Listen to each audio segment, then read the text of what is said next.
Daily Bible reading, Ezekiel chapter 38. The word of the Lord came to me.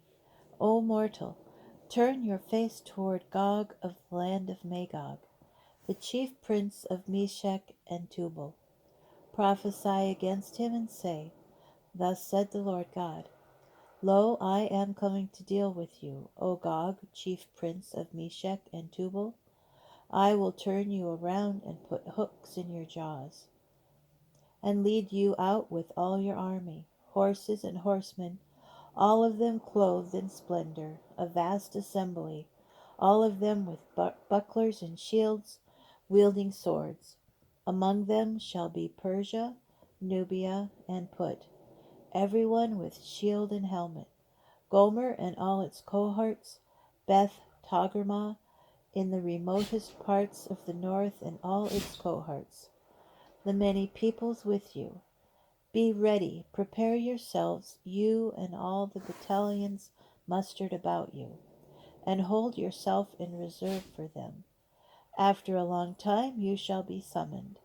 In the distant future you shall march against the land of a people restored from the sword, gathered from the midst of many peoples, against the mountains of Israel which have long lain desolate, a people liberated from the nations, and now all dwelling secure.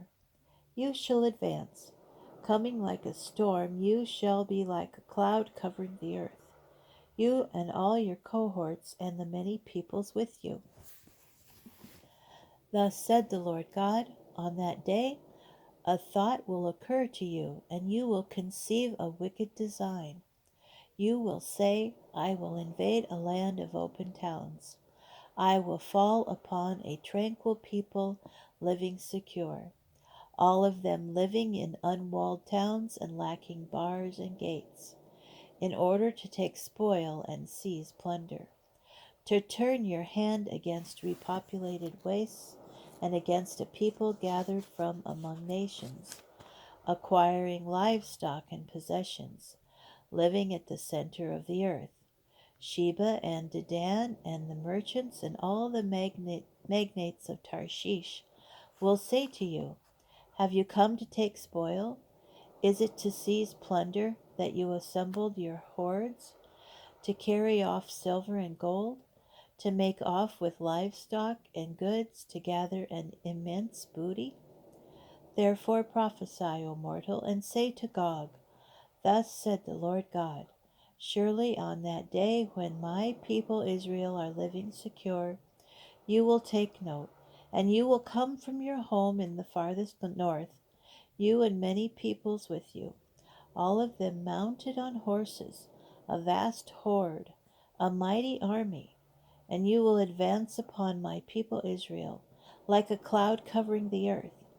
This shall happen on that distant day.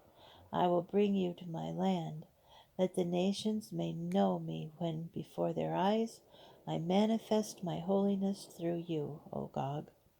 Thus said the Lord God, Why, you are the one I spoke of in ancient days through my servants, the prophets of Israel, who prophesied for years in those days that I would bring you against them.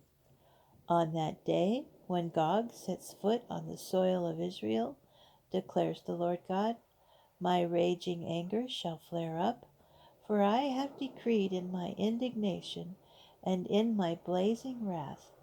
On that day a terrible earthquake shall befall the land of Israel. The fish of the sea, the birds of the sky, the beasts of the field, all creeping things that move on the ground, and every human being on earth shall quake before me. Mountains shall be overthrown, cliffs shall topple, and every wall shall crumble to the ground. I will then summon the sword against him throughout my mountains, declares the Lord God, and every man's sword shall be turned against his brother. I will punish him with pestilence and with bloodshed, and I will pour torrential rain, hailstones, and sulphurous fire upon him and his hordes, and the many peoples with him. Thus will I manifest my greatness and my holiness and make myself known in the sight of many nations, and they shall know that I am the Lord.